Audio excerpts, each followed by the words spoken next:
Just as I start recording, the chickens start to make noise.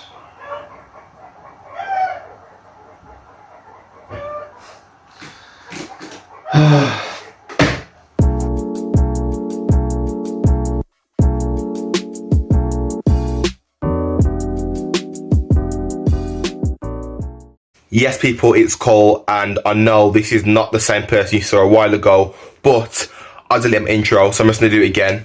Today's video is going to be my thoughts on women's football. Personally, I think there's 3 reasons why the actual Football Association as a whole for women's football is not going great. I think that is, number 1, TV brands such as Sky Sports and BT Sports. Number 2, fans themselves. And number 3, the own club themselves. I'll speak about it more in the video, but this is just a quick intro.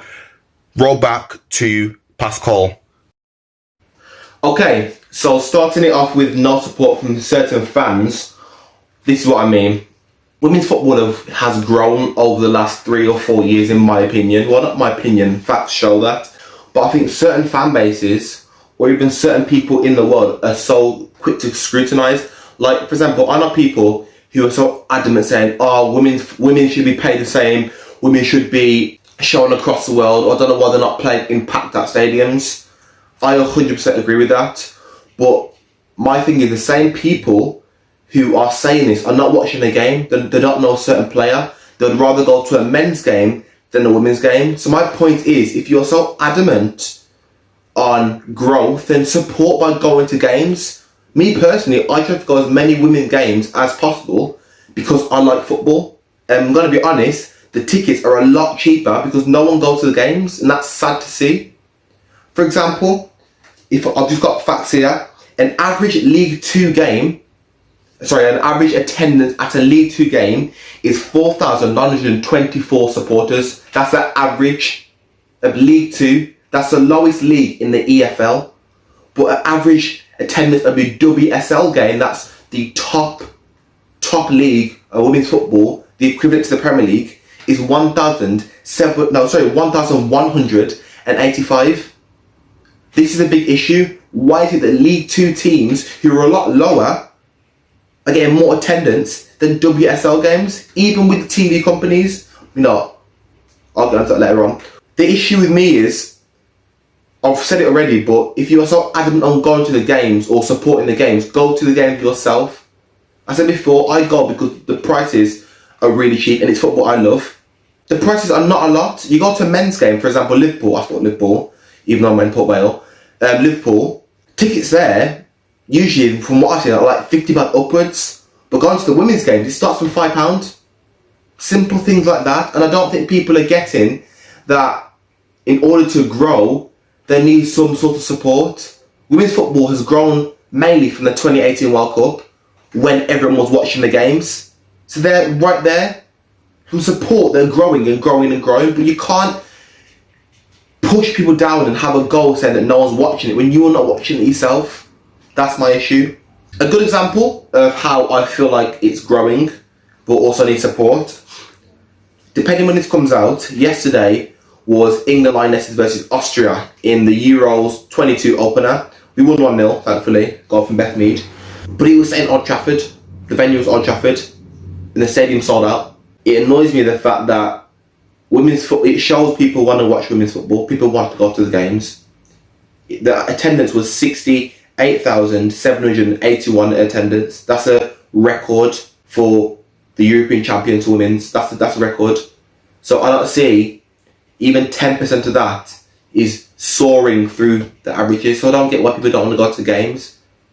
My opinion is, in order to grow, we need to support them all. So I just feel like people are so quick to judge. You need to really take a look at yourself. I know it sounds a bit sad, but take a look at yourself and support. Otherwise, they're not going to get the recognition they deserve. So my second point was no support from TV brands. When I mean no support, I mean lack of support. Same way I mean lack of support from the fans originally, and how I'm going to speak about the lack of support for teams. This is all based off the lack of support. There's obviously support there. That's why we're growing as a whole. But I think there is a lot need to improve. So For example, BT Sport and Sky Sports, they at the moment are only covering the WSL. Now for me, I support Liverpool and we only just qualified, or sorry, got promoted to the WSL this season. So luckily for me, this season I can go and watch them on TV because I have those networks. But when it comes to the Championship, there's no access to it unless you have the FA player on your phone. Right there and then, I'm not one for, let's pay to watch games, but you wonder why these players from the men's team are getting paid so much and getting these big stadiums and sold out places, because we are still paying BT and Sky and even ESPN to watch Premier League games, to watch FA Cup games, to watch Carabao Cup games, because we want to watch it. But when it comes to the women's game, there's only the WSL that's accessible. So therefore, once again, they're losing out on money. It's only progressing now where BBC are actually stepping in and actually saying, you know what, England games, we've got covered. So majority of England games are taken over by either BBC or ITV, so that's great. But not everyone's going to play for England. Not everyone's going to play for the national team. There's people under the radar in the WSL. There's people who are under the radar in the Championship. There's people under the radar in the lower leagues, but no one's seeing that.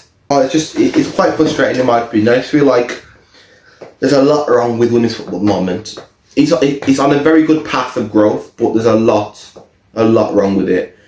And then there's a lack of support from the teams themselves. Example of this, obviously I'm going to go back to Liverpool again because I'm a Red, I support them. The men's team, they've just had a brand new renovation, they've had a brand new training ground. They've left Melwood, I think it was last season, and now gone to the AXA training centre. How crazy is this? The men's team train there, the under 21s train there, under 23s, and I think that might be it. I'm not sure whether a youth team player, that might still be Melwood, don't quote me on that because I've not actually researched it, but the women play at a school. That's their training ground, a school. So obviously the club have probably bought out a section of the school and made that their headquarters for the women. But what does that really say? Liverpool are a multi-million pound team. I know I don't agree with football being a business, but it is. Liverpool is a massive business, and just them alone, they are not providing the suitable equipment and suitable playing areas for the women to play, and you wonder why they're not growing. You wonder why the talent isn't to the level of the men's.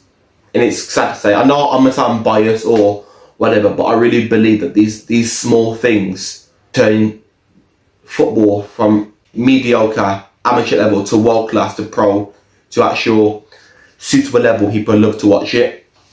I think a team which have really seen put money and plough money into their women's teams are abroad, like PSG. They've got a fantastic women's team.